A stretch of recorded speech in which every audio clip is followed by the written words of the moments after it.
Tá estranhando, né, que eu tô com uma roupa diferente, o que isso significa.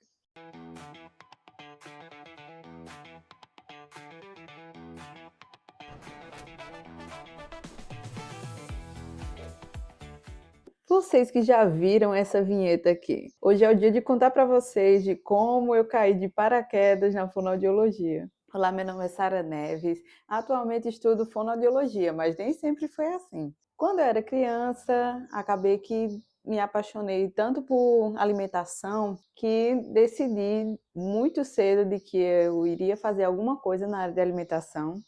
No meu tempo não tinha gastronomia, não tinha MasterChef, essas coisas, não era algo tão popular quanto é hoje em dia. Então eu decidi que iria fazer alguma coisa na área de alimentação, seja lá o que isso fosse no futuro, e teria uma cafeteria. Os anos se passaram e foi chegando o primeiro vestibular, eu descobri que existia o bacharelado em gastronomia em João Pessoa, na UFPB. Aos 17 anos, consegui passar no vestibular e fui cursar esse curso maravilhoso de 4 anos de muito conhecimento, tanto teórico, científico, para desenvolver para a área de pesquisa, já que é um bacharel, quanto na área também de gestão. Eu tive cadeiras de economia, empreendedorismo, marketing, técnicas em si da gastronomia, tive cozinha brasileira, internacional,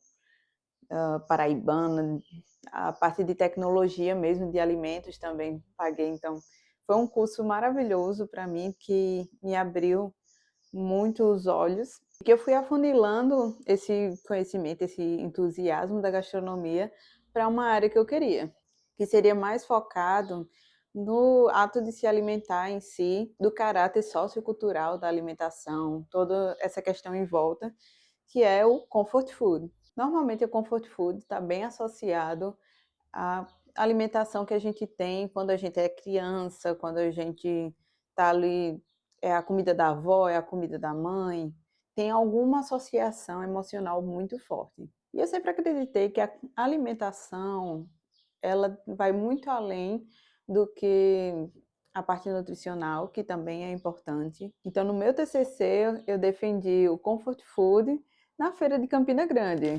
É um patrimônio material de Campina Grande e, para mim, é fortemente associada essa questão do comfort food, essa questão do emocional, a questão da memória afetiva que eu tenho da feira de Campina Grande, em ir com minha tia, minha mãe, minha avó.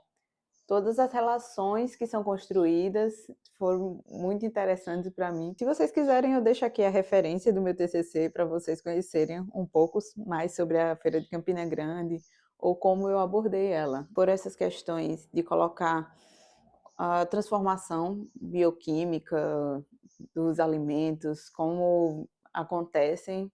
Então, por exemplo, até um dos livros que eu tenho aqui, que é do Harold McGee, Comida e Cozinha, é um trambolho maravilhoso. E ele tem as diversas transformações que acontecem, características químicas dos alimentos e dos estágios em gastronomia. O primeiro estágio obrigatório na UFPB é no hospital universitário. Então a gente vai lá na cozinha do hospital universitário. Acaba que a gente trata bastante da gastronomia hospitalar, do tratamento correto dos alimentos, preocupação muito maior com a qualidade dos alimentos, com a segurança alimentar, ajustes de textura também a gente vê bastante. E eu me lembro de um dia que eu subi com a supervisora e fomos servir alguns alimentos na parte pediátrica. E ali eu vi uma criança que estava com traqueostomia, ainda estava bastante secretiva e tinha que se alimentar. Ali já estava uma dieta adaptada. Foi uma interação que realmente me marcou para o resto da vida. Depois fui estagiando em cafeterias, confeitarias e acabei me tornando barista nesse meio tempo. Algo que eu sempre amei, o café. Acabei tendo essa oportunidade de trabalhar como barista e depois da pandemia, precisei voltar para Campina e acabei estruturando uma cafeteria aqui em Campina Grande. Tive essa cafeteria por cerca de 3 anos, um pouco mais de 3 anos. Tinha uma vontade muito grande de estudar novamente, mas eu percebi que eu não iria para a área de gastronomia necessariamente, um mestrado. Então eu decidi mudar de carreira, mas não sabia exatamente qual. Foi nisso que minha mãe, que sempre me disse: faça qualquer coisa, mas não vá para a área de saúde, me sugeriu que eu entrasse na fonoaudiologia.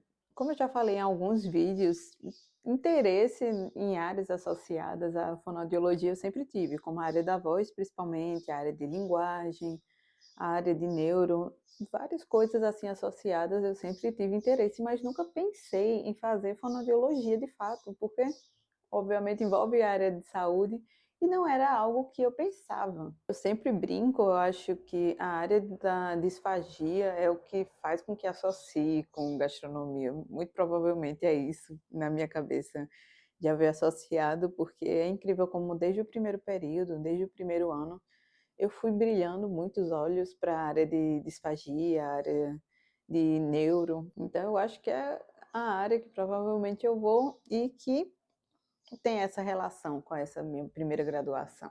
Falando sobre as percepções entre a primeira graduação e a segunda graduação, eu percebo como está diferente e nem foi tão distante assim, minha primeira graduação. Eu me formei em 2020, então, de fato, ainda é bem recente se comparado com outras pessoas que fazem uma segunda graduação, com até colegas meus que já vieram de outro curso e estão fazendo fonoaudiologia. Mas uma das percepções, e isso vai da minha experiência pessoal, foi de ser muito nova. A primeira graduação, estava com 17 anos. Então, foi realmente uma época que, quer queira ou não, você ainda é imaturo, não tem tanta autonomia. Eu ficava muito na biblioteca, também morando sozinho. São várias coisas que vão passando pela sua cabeça. Então, eu vivia de uma forma completamente diferente do que a que eu vivo hoje em dia, na segunda graduação. Honestamente, eu estou gostando muito mais de fazer a segunda graduação, até pela questão da maturidade, de você já ter desenvolvido várias habilidades. Por exemplo, se apresentar em grupo, se apresentar para uma plateia, eu acho que no meu caso facilitou muito, porque eu já tenho aquela experiência inicial. Tem pessoas que não conseguem entender por que você vai buscar uma área diferente, se você já tem aquela experiência na primeira e poderia ser aprofundada ao invés de buscar uma área diferente. Muitas vezes pode até ser um medo pessoal da pessoa, se for o seu caso, de fazer essa transição de carreira. Como é que eu vou fazer essa transição de carreira? Eu já tenho tantas demandas e vou conseguir dar conta de um novo curso. Então tem seus prós e seus contras, de fato, em você fazer uma segunda graduação numa área diferente. No meu caso foi completamente diferente. Mas a minha experiência está sendo algo muito bom e eu já conversei com alguns colegas meus que de fato se apaixonaram pela fonoaudiologia. Então esse é o resumo, basicamente, de como eu vim parar aqui em fonoaudiologia. Agora vocês não podem se esquecer de curtir e comentar também se você já fez alguma graduação, está na segunda graduação, se você mudou de área, está tentando buscar algo novo, ou se é a sua primeira graduação, quais são as suas perspectivas, a visão que você tem dessa graduação. Esse foi o vídeo de hoje, um beijo da Fone de Paraquedas.